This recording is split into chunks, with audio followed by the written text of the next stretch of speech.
क्या आपने देवी धूमावती के बारे में सुना है? इनकी उत्पत्ति की दो कथाएं हैं। जब देवी सती भगवान शिव की पत्नी अपने पिता दक्ष के यज्ञ में अपमानित होती हैं, क्रोध और दुख में सती अपने शरीर को अग्नि में समर्पित कर देती हैं। लेकिन यहाँ से एक नया रूप उभरता है। जब शिव सती के जलते हुए शरीर को लेकर ब्रह्मांड में भटकते हैं तो विष्णु अपने सुदर्शन चक्र से उनके शरीर को खंडित करते हैं। उसी समय सती की ऊर्जा एक भयंकर धुएं से भरे रूप में प्रकट होती है। यह थी धूमावती। उनका यह रूप न सती का सौंदर्य रखता था, न ही पार्वती की कोमलता। वह काली, सूखी, झुर्रियों से भरी, विधवा और अकेली थीं। एक अन्य कथा में कहा जाता है कि धूमावती का जन्म तब हुआ जब वह भूख से व्याकुल हो उठी। एक दिन शिव के साथ बैठी सती को इतनी तीव्र भूख लगी कि उन्होंने शिव से भोजन मांगा। शिव ने देर की तो क्रोधित सती ने उन्हें ही निगल लिया। शिव के शरीर से धुआं निकला और सती का रूप बदल गया। शिव ने उन्हें अपने गले से बाहर निकाला और कहा, अब तुम धूमावती हो, धुएं की देवी जो अकेले रहेंगी। तब से वह विधवा रूप में पूजी जाने लगी।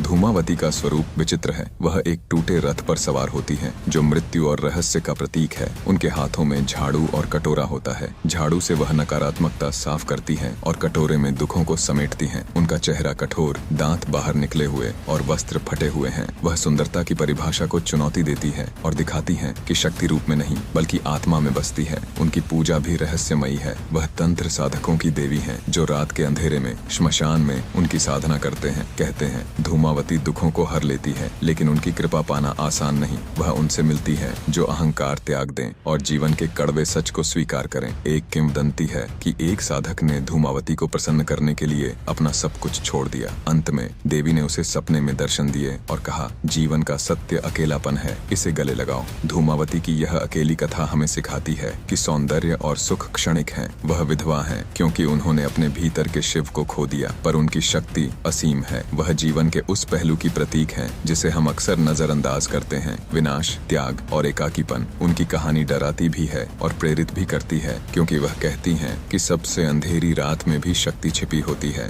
दोस्तों, कमेंट में जय मां धूमावती जरूर लिखें। दोस्तों, वीडियो अच्छी लगी तो लाइक और कमेंट करके चैनल को जरूर सब्सक्राइब कर देना। आपका बहुत बहुत धन्यवाद।